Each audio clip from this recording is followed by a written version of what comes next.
I'm Chris Budd, and I'm the dealer principal at Budd Saturn Saab. I also take care of Budd Saturn in Mississauga. Family business, Terry, younger brother, Darryl, older brother, and myself, and we're in business together, owning 6 stores in Oakville, Mississauga, and Hamilton with various different brands. Terry Budd, General Manager of Jaguar Land Rover and Budd Subaru. What's your education path been, Terry? Have you gone to school for anything? And tell us about it. School of Hard Knocks, basically. Left high school, didn't know what I wanted to do, and my brothers and dad were already starting up a British Land franchise in Oakville, so with nothing else really looking towards my interests, I thought I'd jump in the family business and see where we went from there. My name is Darryl Budd.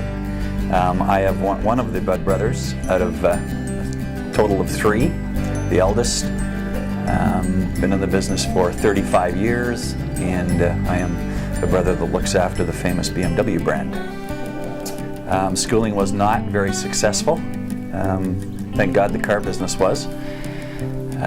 My first dream was radio and television arts, which lasted about 3 years before we got into the business, and along came British Leyland, and 35 years later the rest is history. So this has been family owned and operated. Tell me a bit about how that started and how that grew.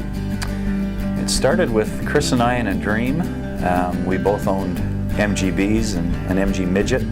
I had the B, Chris had the Midget. Chris had the Midget before I had the B, and we worked in his car over the winter.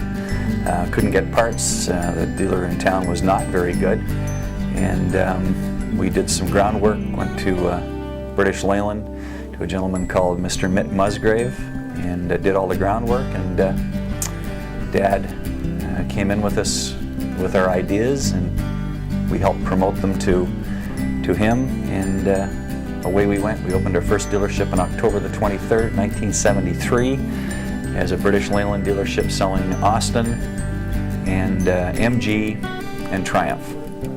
Well, it wasn't a big business venture, actually. It was a very small little organization, and you know, when you start small, at the times we did it in 1973, there weren't the needs for mammoth facilities. You know, British Leyland probably was on a bit of the wane from a standpoint of selling product, but there were lots on the road, so it was more of a service direction. You know, we were very small. We had a couple of employees. We opened up and worked pretty much when the sun up until the sun down every single day to build our business, and through the years we've added franchises and you know, grown the business through other brands, and the growth in the automotive business has also helped us through those years. So you know, I don't think it was a matter of, you know, starting this large business. It has been a slow process over the 35 years we've been in the business. Okay, well, basically I started in the cleanup department. I was probably the best cleanup guy you're going to see. I was really good with a rag and a bit of armor all. I went to run the parts department for a period of time. I got into sales in 1983 when we were selling Saab and Suzuki and Jaguar back then, of course. The volumes weren't significant. And then in the early 90s, I took over the Jaguar Range Rover part of the business to run that. And you know, running the business isn't just a matter of selling cars or selling used cars. It's being involved in every facet of the business.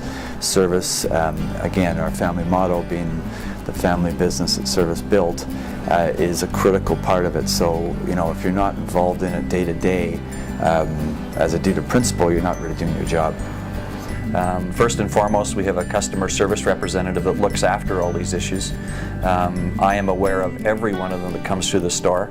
We have a system here called Auto Survey that virtually gives me a line to any customer that's been in our store that answers out of, obviously, an email questionnaire, and any kind of comments on it come right to me, and then I send those down the road. Obviously, I can't answer every one of them, but I do get very actively involved in every one of them that does come through the store. Somebody else will finish it. I'm involved in the decision making.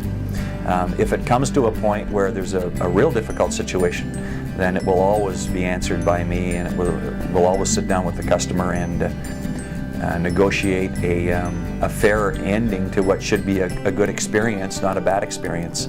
Not always possible. We understand that, because sometimes things happen that, you know, even we can't control. But overall, our intent is to make sure that when a customer leaves our store, they're happy with what we've done for them, and that's the most important thing. I suppose to some extent I'm a janitor, and I don't mean it in the real terms of, although I pick up paper and move apple cores and whatever else, but I think as the do-it principal you are a bit of a janitor, because you got to pick up all the pieces and make sure the store's in nice shape, that every department is focused on what they're doing. You got to be a bit of a troubleshooter, and to some extent that's the janitor, so he's moving something before somebody trips on it. My job really is to make sure that we continue to take care of customers in the way that we originally designed our company, and that we are successful doing it. So that's what I think I do. That's probably what my brothers will say they do too, except Terry that might have some great idea about how fabulous he is.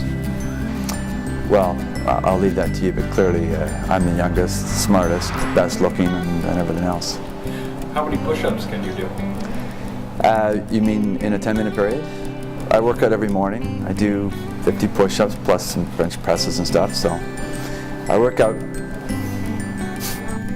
How many push-ups can you do? Against the wall, as many as necessary. Standing or on the ground from my knees. I refuse to answer that question on the grounds that it may incriminate me. Who would you say the best looking brother is? The one that wasn't born.